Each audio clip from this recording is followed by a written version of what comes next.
하나님 말씀 보겠습니다.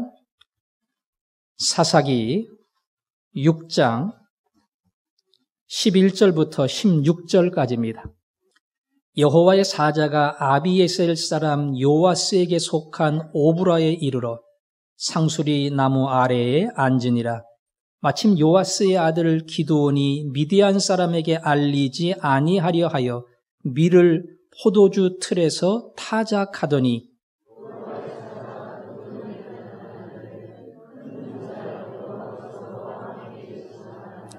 기드온이 그에게 대답하되 오 나의 주여 여호와께서 우리와 함께 계시면 어찌하여 이 모든 일이 우리에게 일어났나이까? 또 우리 조상들이 일찍이 우리에게 이르기를 여호와께서 우리를 애굽에서 올라오게 하신 것이 아니냐 한 그 모든 이적이 어디 있나이까? 이제 여호와께서 우리를 버리사 미디안의 손에 우리를 넘겨 주셨나이다 하니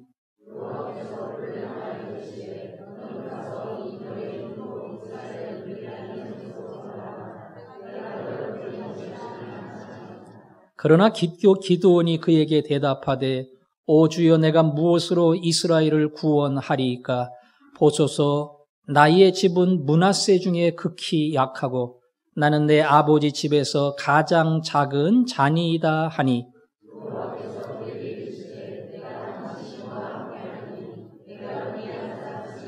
한 사람을 치듯 하리라 하시니라. 아멘. 사사기 설교가 조금 어렵다 그렇게 말씀하시는 분들이 있어요. 역사적 배경을 알아야 하니까 부담이 되기도 하고 또 하나는 너무 헷갈리는 이름들이 많이 나와서 그 이름이 그 이름 같고 그 사람이 그 사람 같은데 그래서 정리가 안 되는 경우도 있어요. 온니엘, 에훗, 드보라, 바락, 야엘 다 낯선 이름이잖아요.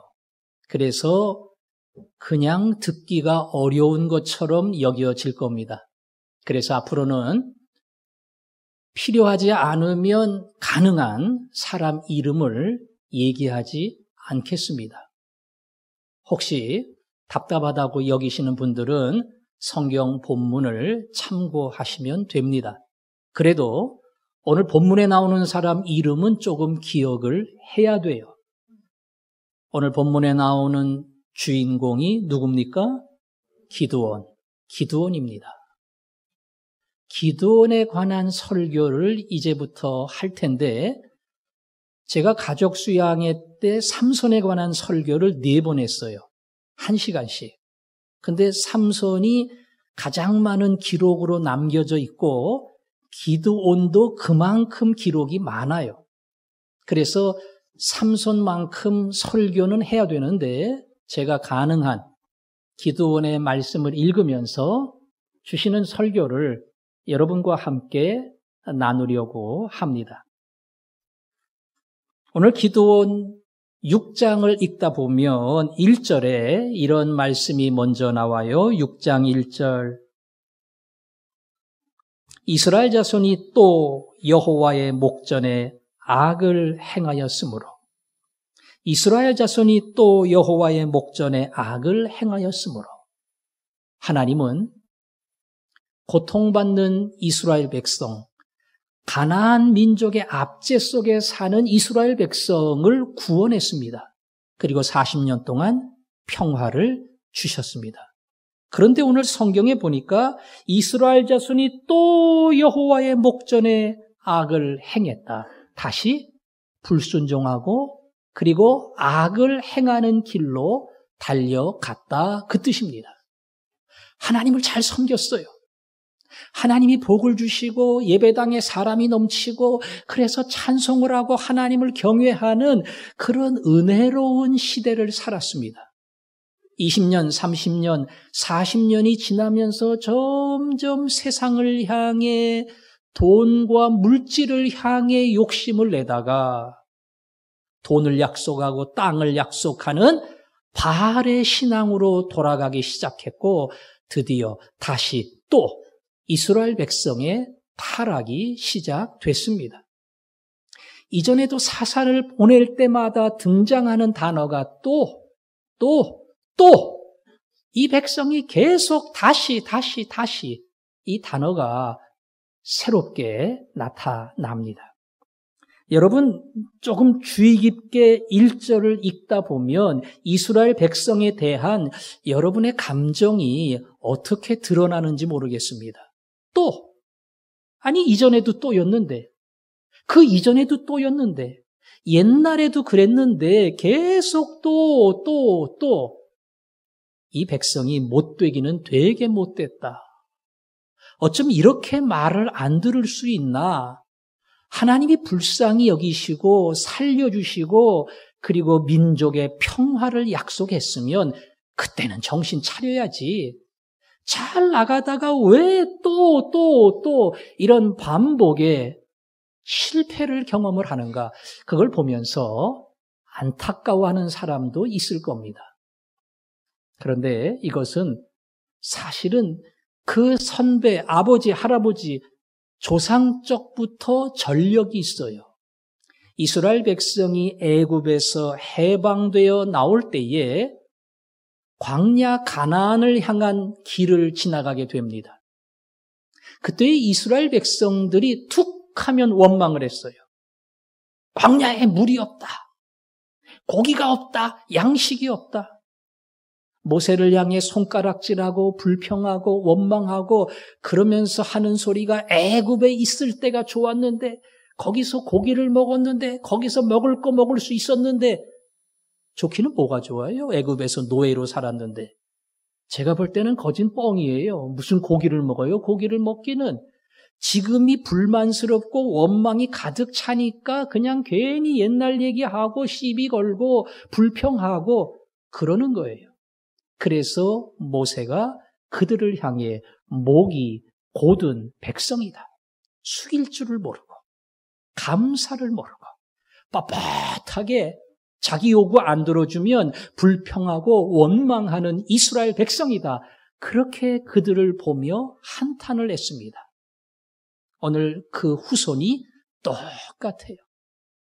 또 계속해서 그 자리로 구정물 있는 대로 더러운 것으로 건져놓으면 또 그 자리, 건져놓으면 또 그 자리, 계속 그 자리로 가는 겁니다. 저도 이스라엘 백성들 보면 화가 날 때도 있어요. 하나님이 이런 백성들 다 집어치우고 말 좀 잘 들을 만한 순종 잘하는 그런 백성들을 고르면 어떨까? 그런 생각이 종종 듭니다. 그러나 이 말씀을 읽으면서 내가 또구나 그런 생각이 들 때가 있어요. 너는 결심하면 결심한 대로 되니? 나는 내 인생 속에서 수많은 또를 발견했다. 또 못하고 또 안 하고 결단을 하고 결심을 하고 약속을 했지만 그 약속대로 살지 못하는 수많은 실패와 불순종의 모습을 나는 너에게서 발견한다. 우리는 예수를 믿고 이게 얼마나 큰 은혜인가 그걸 알아요. 내가 가지고 있는 내 재산이, 내 집이 이게 내가 다 수고해서 번 것이 아닌 하나님의 특별한 배려인 것도 압니다. 그래서 감사합니다. 그래서 주님 위해서, 주인 위해서 살아야겠다는 생각이 있어요. 그러나 현실에 돌아가면 당장 내 통장, 내 땅, 내 집, 내 새끼 이게 먼저 다가옵니다. 결심을 하고 약속을 하고 살겠다고 하나님 앞에서 우리의 헌신을 고백하지만 조금 지나다 보면 옛날의 모습으로 돌아간다는 겁니다. 11조를 정말로 꼬박꼬박 정직하게 드렸어요. 한 번 빠뜨렸습니다. 건강검진을 하는데 이상이 있다고 정밀검사하래요. 깜짝 놀라서 정밀검사했습니다. MRI 다 찍고 5만 검사 다 했는데 100만 원 들었어요. 의사가 보더니 검사해 보니까 이상이 없습니다. 감사하고 다행이다 하면서도 또 괜히 100만 원 헛돈 써가지고 얼마나 억울한지. 옛날에 내가 11조를 했으면 30만 원이면 끝나는 건데 하나님이 몇 배로 나한테 이렇게 깨닫게 하시는구나. 아니, 이 사람이 나름대로 정신을 차렸어요. 그 다음부터 내가 열심히 하나님의 것을 하나님께 드리는 그러한 물질의 청지기로 살아야지. 그리고 살았어요. 그리고 믿음으로 잘 살다가 어느 순간 또 한 번 유혹이 오고 내가 필요한 거, 내가 써야 될 거, 내가 당장에 사용할 수밖에 없는 상황이 생기면 하나님 잠깐만. 그게 우리의 모습입니다. 이건 꼭 돈만이 아니에요. 시간도 그렇고 우리의 재능도 그렇고 모든 면에서 정말 예수 그리스도가 주인이라고 이야기하지만 많은 경우에 내가 주인이 되고 내가 판단을 하고 나 원하는 대로 그리고 내가 가고 싶은 길을 가는 것, 이것이 우리의 현실이라는 겁니다. 이제 다음부터는 또 안 할 거지요? 또 그 자리로 안 갈 거지요? 예. 예언할게요. 갑니다. 그 자리로 가요. 그 자리로 안 가겠다고 약속을 하고 결심을 하지만 그 자리로 가요. 그게 인간의 죄와 연약함의 본성입니다. 어차피 가잖아요. 어차피 인간의 한계는 그렇잖아요. 우리는 그렇게 대꾸하지 않습니다. 하나님, 제가 연약합니다. 또 하나님 보시기에 부끄러운 자리에 왔습니다. 그러나 이 시간 다시 용기를 냅니다. 저 믿음 깊어지고 싶어요. 저 정말 예수 위에 살고 싶습니다. 맨날 돌아가고 저 그런 사람 되고 싶지 않아요. 다시 한번 주님 앞에 결심하고 다시 한번 헌신합니다. 자기의 부끄러움을 고백하고 나갈 때에 나도 모르게 조금씩 주님이 원하는 믿음의 자리로 올라가게 됩니다.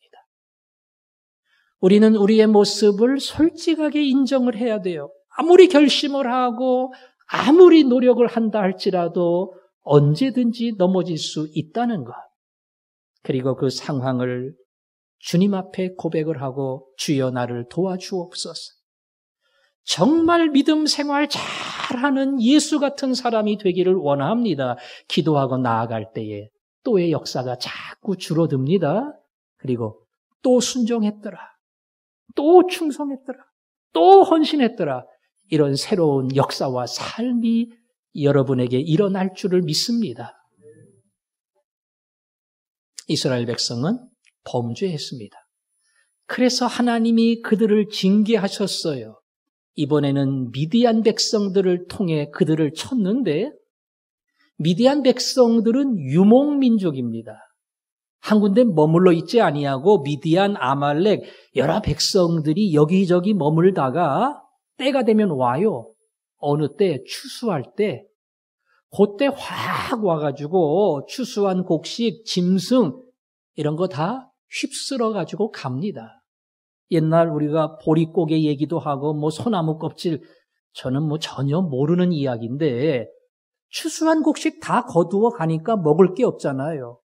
말 그대로 배고픈 서름과 두려움과 그 땅에 머물러 살 수가 없어요. 성경에 보니까 이스라엘 백성들이 산으로 도망을 가서 지하에다 집을 짓고 굴 속에 들어가고 산성을 쌓고 거기서 정말 비참하고 처참한 생활을 했다. 그렇게 소개합니다. 하나님께 범죄한 이스라엘 백성을 향해 우리 하나님께서 징계의 손을 드신 겁니다. 그리고는 선지자를 보냈습니다. 경고했습니다. 내가 너희들에게 큰 은혜를 베풀어서 애굽의 모든 압제로부터 해방시키고 가나안 땅으로 너희들을 인도했다. 단 가나안에 가면 그들의 우상을 절대 본받지 말라. 경고했는데 너희들이 다시 바알의 신앙으로 돌아갔으니 이걸 어찌하겠느냐. 하나님이 그들을 책망하고 경고했습니다. 그리고 그 다음에 본격적인 여호와 하나님의 사자가 백성을 찾아옵니다. 그리고 오늘 우리가 보고자 하는 기드온을 만납니다. 그 기도원의 스토리가 우리가 읽은 6장 11절부터 등장을 합니다. 하나님의 사자가 기드온을 만났는데 거기 11절 맨 끝에 보니까 기드온이 미디안 사람에게 알리지 아니하려 하여 밀을 포도주 틀에서 타작하더니, 밀은 어디에서 타작을 해야 돼요? 밀을 타작하는 도구에다 타작을 해야지요. 곡식을 타작하는 도구에서 해야지요. 연자 맷돌 같은 큰 거 막 돌리면서 바닥에서 알곡이 나와야지요. 그런데 그렇게 하지 않고 포도주 틀에서 타작을 했다. 포도주 틀은요, 조그맣게 만들 수 있어요. 요만한 통으로 만들 수 있어요. 집에 가지고 들어갈 수 있어요. 거기다가 밀을 넣고 어떻게 하여간 곡식을 뽑아내는 겁니다. 왜? 미디안 백성이 두려워서. 들키면 빼앗기니까 빼앗기지 않으려고 큰 곡식 타작기는 못 가져가고 조그만 포도주 틀이라도 가지고 가서 거기서 뽑아낸 겁니다. 제대로나 됐겠어요? 하여간 숨어서 열심히 먹을 양식을 뽑아낸 겁니다. 기드온이 용이 주도해서 들키지 않도록 먹을 양식을 구하려다 보니까 집에 포도주 틀이라도 가지고 와서 뽑았다. 그건 맞아요. 근데 기드온이 정말 용기가 있는 사람이라면 미디안 백성에게 들키던 말던 나는 떳떳하게 내 일을 한다. 빼앗으면 빼앗기고 하나님이 주시면 먹는다. 이러고 낮에 가서 당당하게 곡식 터는 틀에 가서 뽑아야 되는데 두려워서 밤에 몰래 되지도 않는 포도주 틀에 가서 곡식을 털어내는 그러한 사람인 겁니다. 한마디로 조금 틀이 작고 용기가 없고 세상 말로 쫀쫀하고 겁이 많은 그 사람이 기드온입니다. 여호와의 사자가 그런 기드온을 만났어요. 답답한 사람 만났습니다. 만나서 뭐라고 했는가? 12절 읽습니다. 시작. 여호와의 사자가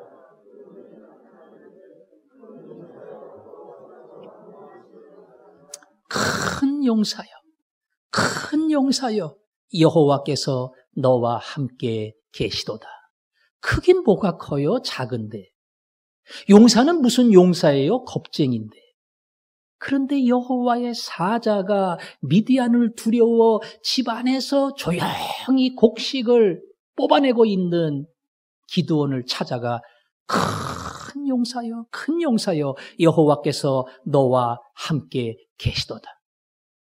미디안이 상상할 수 없는, 생각하지 못했던 위대한 말로 미디안을 불러내신 겁니다. 그리고는 내가 너로 인하여 이스라엘 백성을 구원하리라. 놀라운 약속을 주셨어요. 미디안이 아무리 집에서 이거 돌리고 뽑아내더라도 하나님이 그런 약속을 주시면 하나님 감사합니다. 나 같은 사람도 이래야 되는데 기드온은 자신이 없어요. 그래서 또 핑계를 댑니다. 하나님, 우리 지파가 므낫세인데요. 므낫세 지파에서 우리 집안이 제일 시시하고요. 우리 집안에서 제가 제일 별 볼 일 없어요. 근데 제가 뭘 하겠어요? 제가 무슨 이스라엘을 구원합니까? 그때 여호와의 사자가 또 대답합니다. 16절 같이 읽습니다. 시작. 여호와께서 그에게 이르시되 내가 반드시 너와 함께하리니 내가 미디안 사람 치기를 한 사람을 치듯 하리라. 내가 너와 함께한다. 미디안이 메뚜기처럼 많더라도 한 명을 제거하듯이 별 볼 일 없는 힘없는 사람처럼 미디안을 쓸어버리도록 하겠다. 그렇게 다시 한번 약속을 합니다. 이쯤 되면 순종해야지요. 하나님 그렇게 하겠다면 제가 한번 용기를 내보겠습니다. 이 정도 대답을 해야 돼요. 근데 기드온이 그런 대답을 못합니다. 그리고 또 뭐라고 하는가? 17절에 보니까 기드온이 그에게 대답하되 만일 내가 주께 은혜를 얻어 싸우면 나와 말씀하신 이가 주 되시는 표징을 내게 보이소서. 아니 저보고 가라 그러고 이긴다고 하는데 정말 당신이 여호와의 사자인지 제가 확인할 길이 없어요. 확인 좀 시켜주세요. 그래야 뭘 믿고 가지요. 그리고 집에 가서 음식 겸 재물을 가져왔어요. 염소 한 마리, 그 다음에 큰 밀가루 떡을 가져오고요. 국물까지 가지고 왔어요. 제가 이걸 여호와의 사자께 드립니다. 당신이 진짜 여호와의 사자인지를 보여주십시오. 가지고 왔어요. 여호와의 사자가 그때까지 기다렸습니다. 오늘 성경 말씀 18절 맨 끝에 보면 내가 너 올 때까지 머무르리라. 기다린다는 거예요. 다 가져온 다음에 고기도 놓고 떡도 놓고 그 위에 국을 부으라. 국을 다 부었습니다. 여호와의 사자가 지팡이를 댈 때에 하늘에 불이 내려와 그 모든 재물을 다 불태워 버렸습니다. 그때 기드온이 깜짝 놀랐어요. 이분이 여호와의 사자구나. 고개를 팍 숙이고 내가 여호와의 사자 아니 여호와를 배웠으니 이제는 살아날 수 없다. 하나님의 사자가 아니 하나님이 그가 하나님이심을 불꽃으로 보여주셨고 그 보여주기 위해 참고 기다리며 하늘의 불을 열어 그분이 전능하신 하나님이심을 증거했습니다. 이제 기드온은 나가야 됩니다. 이제 기드온은 하나님의 명령에 순종할 단계가 됐습니다. 그래서 명령이 떨어졌어요. 이제 내가 말하는 대로 바알의 제단을 헐고 나무로 만든 아세라 목상 때려 부시고 그걸 땔감으로 삼아 거기에 소를 잡아 여호와께 예배를 드려라. 기드온이 하나님의 명령에 따라서 그대로 했습니다. 순종했지요. 순종하긴 순종했는데 성경 말씀 보니까 이렇게 순종을 했습니다. 27절 읽습니다. 시작. 이에 기드온이 종 10사람을 데리고 여호와께서 그에게 말씀하신 대로 행하되 그의 아버지의 가문과 그 성읍 사람들을 두려워하므로 이 일을 감히 낮에 행하지 못하고 밤에 행하니라. 낮에 못하고 밤에 했대요. 겁나서. 하기는 했지요? 했어요. 때려 부셨어요. 여호와 앞에 제단을 쌓습니다. 근데 낮에는 못하고 걸리면 맞을까봐 잘못하면 죽을까봐 밤에 종들을 데려와 몰래 부시고 하나님께 예배를 드렸습니다. 아니 하나님이 이방의 모든 신상을 제거하겠다고 말씀할 때에 밤에 몰래 해라. 들키면 안 된다. 들키면 입장 곤란해져. 그랬을 리가 없어요. 대낮에 당당하게 살아계신 여호와 하나님이 살아계심을 선포해라. 그런 의미로 명령을 했는데 기드온은 그렇게 하지 못하고 밤에 했습니다. 밤에 했어요. 나중에 발각됐습니다. 문중과 동네에서 난리가 났습니다. 누가 했어? 기드온이 했대. 잡아 죽여야 돼. 쫓아왔어요. 다행히 기드온의 아버지가 야 바알이 진짜면 바알이 알아서 처벌할 거야. 바알이 살아계시면 바알이 알아서 죽일 거야. 그러니까 너희들 바알을 믿는다니까 너희들이 친히 손댈 필요가 없어. 논리적인 말로 그들의 모든 위협을 막았습니다. 밤에 겨우 순종한 기드온의 작은 믿음이 위기를 불렀지만 하나님은 거기서도 기드온을 지켜주셨습니다. 아니 그분이 여호와 하나님이라고 하는 것을 하늘의 불로 보여줬잖아요. 이제는 알잖아요. 그러면 그 하나님이 명령할 때는 겁먹을 거 없이 담대하게 나가서 하나님 말씀대로 해야 되는데 밤에 겁먹은 사람처럼 겨우 순종하는 사람이 됐다고요. 그러나 하나님은 그를 용서했습니다. 이제는 다 끝났어요. 그리고 위대한 말씀이 나옵니다. 34절에 보면 여호와의 영이 기드온에게 임하시니 기드온이 나팔을 불매 그랬죠? 예. 하나님의 성령이 기드온에게 부어질 때에 기드온이 나팔을 불고 사람들을 모집을 했습니다. 35절에 나오는 므낫세, 아셀, 스불론, 납달리 수많은 백성들 가운데 전쟁에 나갈 사람들을 불렀습니다. 이제는 전쟁의 현장에 나가서 붙으면 돼요. 그런데 또 기드온이 하나님 앞에 할 말이 있습니다. 뭐라고 이야기하느냐? 36절에 기드온이 하나님께 여쭈되 주께서 이미 말씀하신 같이 내 손으로 이스라엘을 구원하시려거든 보소서. 내가 양털 한 뭉치를 타작마당에 두리니 만일 이슬이 양털에만 있고 주변 땅은 마르면 주께서 이미 말씀하신 것 같이 내 손으로 이스라엘을 구원하실 줄을 내가 알겠나이다. 사람들 다 모았어요. 이제 싸우기만 하면 돼요. 그런데 전투 현장에 가기 전에 기드온이 제가 한 번만 더 물을 게 있습니다. 확인할 게 있습니다. 하나님 정말 나하고 함께 한다 그랬죠? 도와준다 그랬죠? 다시 한번 조금 확인 좀 시켜주세요. 제가 양털 뭉치 여기다 하나 갖다 놓을 텐데 밤에 이슬이 내리지 않겠어요? 땅바닥엔 다 이슬로 젖지만 요 양털 뭉치만은 마를 수 있도록 하나님 그렇게 보여주세요. 이 정말 짜증나게 한두 번도 아니고 이게 뭡니까 도대체? 계속 보여주고 기다리고 위기에서 건져주고 갈 것처럼 그러더니 하나님 이번 한 번만 보여주면 됩니다. 보여줬을까요? 안 보여줬을까요? 보여줬습니다. 기드온이 요구한 대로 모든 땅이 적셔지고 그리고 양털만 뽀송뽀송 말랐어요.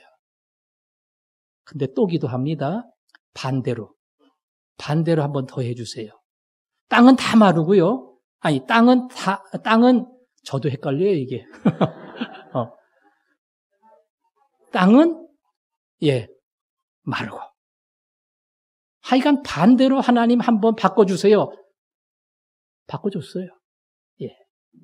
무진장 인내한 겁니다. 하나님 무진장 인내했어요. 기도원 한 사람을 하나님이 쓰시려고 인내하고 기다렸습니다. 이제 보여줄 거 다 보여줬습니다. 드디어 기도원은 전투 현장에 나갔습니다. 이제는 진군하면 됩니다. 근데 또 못 가요.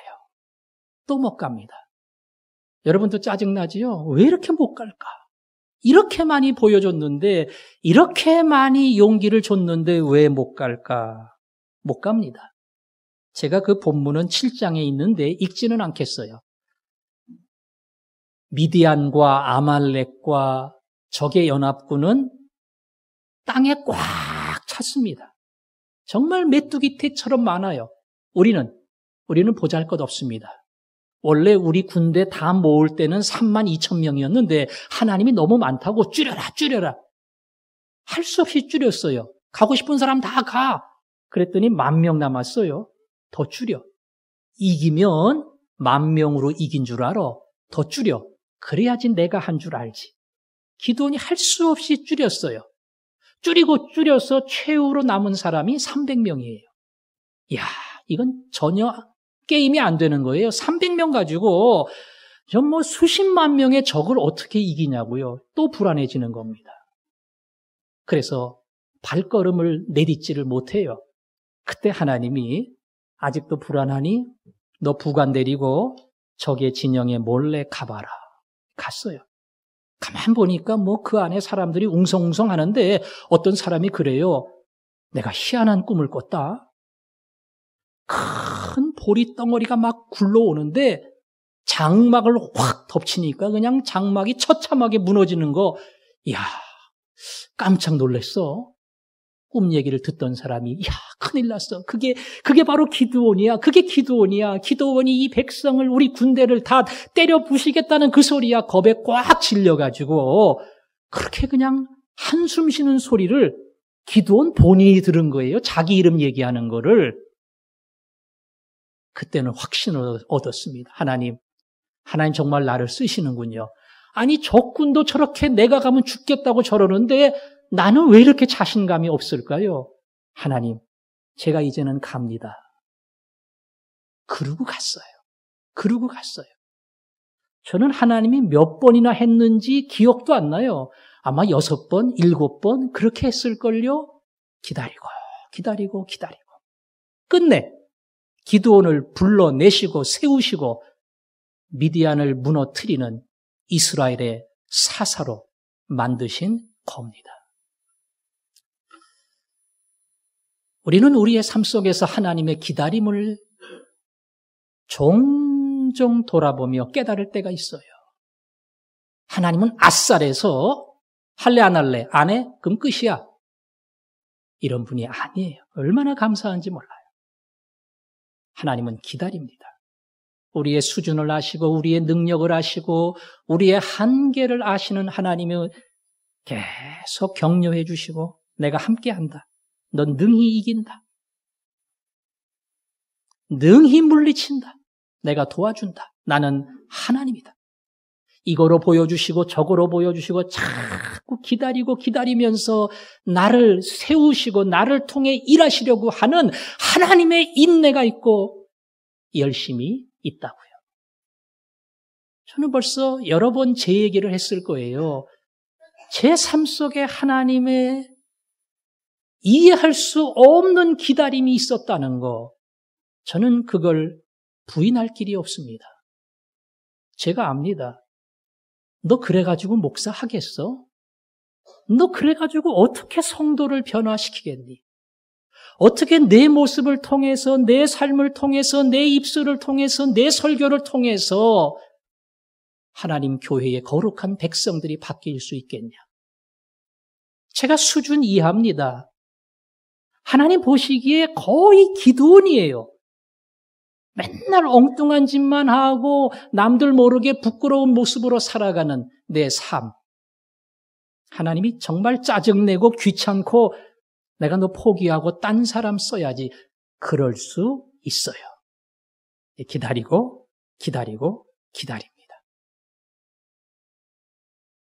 참습니다. 끝내 나를 사용하겠다고 하나님이 말씀하십니다. 그리고 이야기합니다. 나는 포기 못한다. 내가 너를 불렀고 내가 너를 하나님의 자녀로 삼고 그리고 몸된 교회를 섬기는 일꾼으로 세우지 않았냐. 난 포기 못한다. 나는 끝내 너를 세운다. 그리고 끝내 너를 사용한다.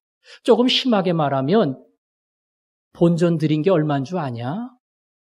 난 너를 세워서 너를 쓰려고 내가 오랫동안 본전을 드리면서 여기까지 너를 불러냈다. 네가 아무리 처지고 낙제 점수를 맞고 시원찮아도 나는 아까워서도 너를 못 버린다.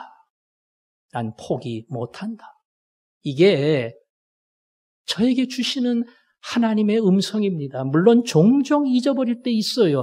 그러나 곰곰 생각하면 생각할 때마다 하나님 그만두시지요.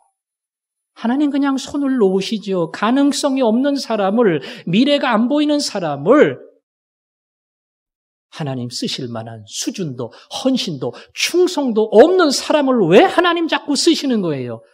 그런 진실한 고백이 나올 때가 있어요. 그러면서 감사하죠. 기다리신 하나님. 지금도 모자라지만, 지금도 부족하지만, 그러나 참고 기다리고 나를 사용하시려고 그 인내하심으로 나를 바라보시는 하나님. 그 하나님 참 감사합니다. 여러분 삶 속에 이런 고백이 있습니까? 하나님 나 쓰신 거 정말 잘한 거예요. 이 정도 능력 있고 이 정도 준비된 사람 쓴다는 거는 하나님 사업에도 크게 득보는 겁니다. 내가 과속으로 여기 달려왔는데 사고도 안 나고 그냥 무사히. 왜? 하나님 종인데 내가 다치면 하나님 손해보니까. 그건 착각 중에 착각이에요. 우리는 한없이 부족합니다. 안 써도 됩니다. 그 자리에 없어도 하나님은 자기의 일을 합니다. 근데 나를 기다려요. 여러분이 기다린 게 아니고 하나님이 여러분을 기다린다고요. 내가 하나님을 찾고 쓰임받기 위해서 하나님 앞에 나간 게 아니라 하나님이 계속 기다리고 난 포기하지 않고 너 시원찮어. 보통 같으면 내가 접을 거야. 그러나 나는 기다린다. 나는 너를 쓰기를 원하고 아니 너 같은 사람도 부족한 사람도 시원찮은 사람도 나는 쓰기를 원한다. 하나님 말씀하십니다. 그리고 나는 네가 할 수 있는 것만 요구한다. 난 못하는 거 하라고 안 그런다. 나는 할 수 있는 거 너한테 요구한다. 설교 말씀을 들으면서 그래, 저건 나한테 주시는 말씀, 내게 주시는 명령이야. 성경을 읽고 말씀 훈련을 받으면서 이 하나님이 나한테 주셨구나. 하나님이 그렇게 하라고 그 자리로 나가라고 내게 명령하시는구나. 그러면 가야 돼요. 아무리 형편이 안 되고 상황이 안 되고 어렵다 하더라도 하나님이 그 길을 가도록 나를 계속 붙드시고 인도하시고 압력을 가하시고 요청하시고 그 자리로 끌어갑니다. 여러분이 그 하나님을 아신다면 그리고 그 하나님의 기다림을 안다면 더더욱 질투하시는 하나님, 그냥 지나칠 수 없는 하나님, 세상과 마귀에게 빼앗기지 못하겠다고 말씀하시는 성경 표현대로 질투하시는 하나님, 그 하나님을 안다면 우리는 그 하나님 앞에 무릎을 꿇어야 됩니다. 사사기 설교를 들으면서 또 일맥상통한 게 있죠? 예. 이방의 보잘것없는 집안의 온니엘, 하나님은 그를 쓰셨다. 장애가 있는 왼손잡이 에훗, 하나님 왜 하필이면 그를 쓰셨을까? 쨍쨍한 남자들이 많은데 왜 하나님은 여인 드보라를 사용하셨을까? 용기가 있는 사람, 부르면 쓰려고 준비된 사람이 분명 있었을 텐데 왜 하나님은 겁 많은 기드온을 이렇게 자신감이 없이 미루고 뭐 보여달라고 그러고 확인시켜달라고 그러고 왜 그런 기드온을 사용하셨을까? 그런 질문이 머릿속에 떠올라야 돼요. 그리고 답은 하나님 왜 나를 썼습니까? 하나님 왜 나를 하나님 자녀로 삼으시고요? 저한테 무슨 가능성이 있다고 자꾸 저를 훈련시키고요? 믿음의 자리로 나오라 그러고요? 헌신하라 그러고요? 충성하라고요? 하나님 왜 그러시는가요? 그 진실한 고백이 있어야 됩니다. 하나님은 그 모든 질투하는 사랑으로 우리의 약함과 우리의 허물을 다 덮으십니다. 그리고 말씀합니다. 나는 내 아버지다. 나는 내 아버지다. 자식은 아버지를 잊어도 아버지는 자식을 잊지 않는다. 나는 절대 너를 버릴 수 없다. 그래서 어떠한 상황에도 나는 가능성이 없고 안 되고 지금 점수로는 지금 수준으로는 지금 믿음으로는 도저히 소망이 없다고 생각함에도 불구하고 아니 맨날 깨지고 상처받고 불평하고 원망하고 하나님의 일을 할 수 있는 수준이 안 돼요. 그럼에도 불구하고 하나님은 기다리시고 나는 기다린다. 그리고 나는 쓴다. 우리를 덮으시고 우리의 아버지가 되셔서 능히 우리를 세우신다는 것, 이 하나님의 약속이 여러분에게 소망과 힘이 되기를 원합니다. 그래서 찬양하는 겁니다.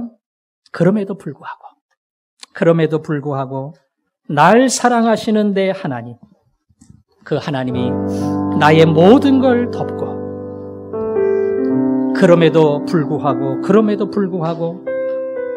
날 안아주시는 내 하나님, 나는 그분을 아버지라 부릅니다. 하나님, 왜 그럼에도, 왜 내가 그런데, 왜 하나님 불구하고 내 허물을 덮으시는가요? 왜 아버지로 나를 찾아오시는가요? 그것이 우리의 마음의 기도의 제목이 되기를 원합니다. 그럼에도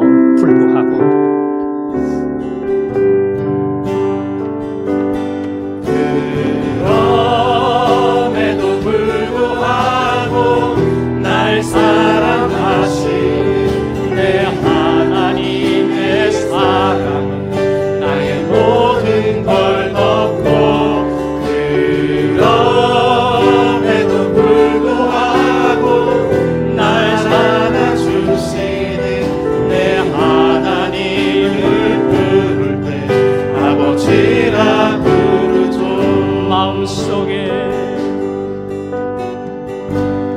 마음속에 어려움이 있을 때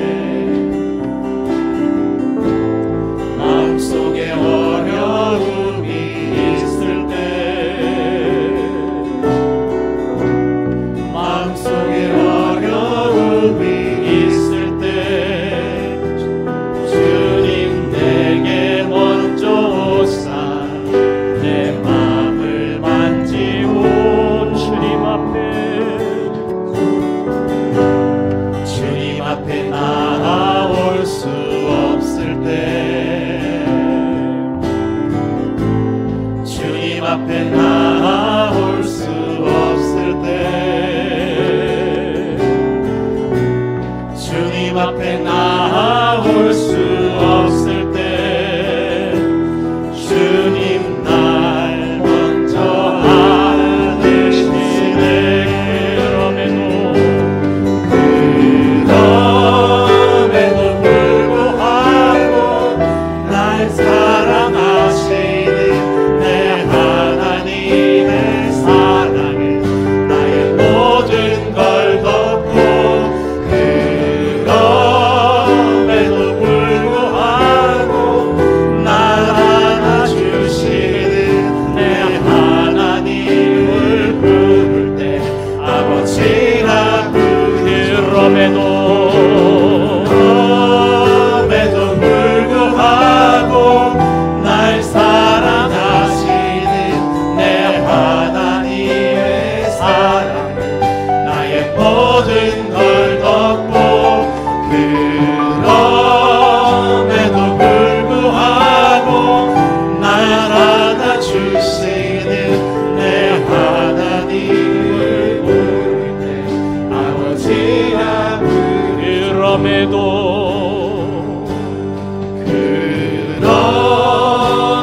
불구하고 날 사랑하시는 내 하나님의 사랑은 나의 모든 걸 덮고 그럼에도 불구하고 날 안아주시는 내 하나님을 부를 때 아버지라 부르죠.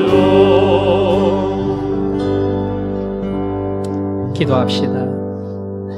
그럼에도 불구하고 이 말만 기억하면 됩니다. 왜 하나님 그럼에도 불구하고 왜 나를 사랑하시고 왜 나를 덮어주시고 왜 나를 안아주시는 거예요. 아버지 하나님 찬양합니다. 기다리시는 아버지를 높여드립니다. 아버지 마음을 흡족하게 해드리기를 원합니다. 연약한 자리에서 일어나게 하시고 그 아버지 약속대로 나가게 하여 주옵소서. 우리 한 목소리로 기도하겠습니다. 아버지 하나님, 왜 하나님 우리를 기다리시나요? 왜 하나님 우리를 쓰려고 하시나요? 제가 저를 봐도 정말 쓸만하지 못한, 수없이 변하고 수없이 좌절하고 수없이 상처받고 수없이 실패하는 사람인데 왜 하나님 저에게 미련을 가지시나요? 이 시간 그럼에도 불구하고 나는 너를 덮고 너를 사랑하고 그리고 너를 쓰기 원한다는 하나님의 음성을 듣기를 원합니다. 잠자는 우리의 영혼을 깨워주시고 세상을 향한 욕심에서 돌아서게 하시고 우리의 소원이 한 가지 있다면 오직 예수, 오직 예수. 그분을 닮는 것, 이것만 남게 하여 주옵소서. 예수님 이름으로 기도합니다. 아멘.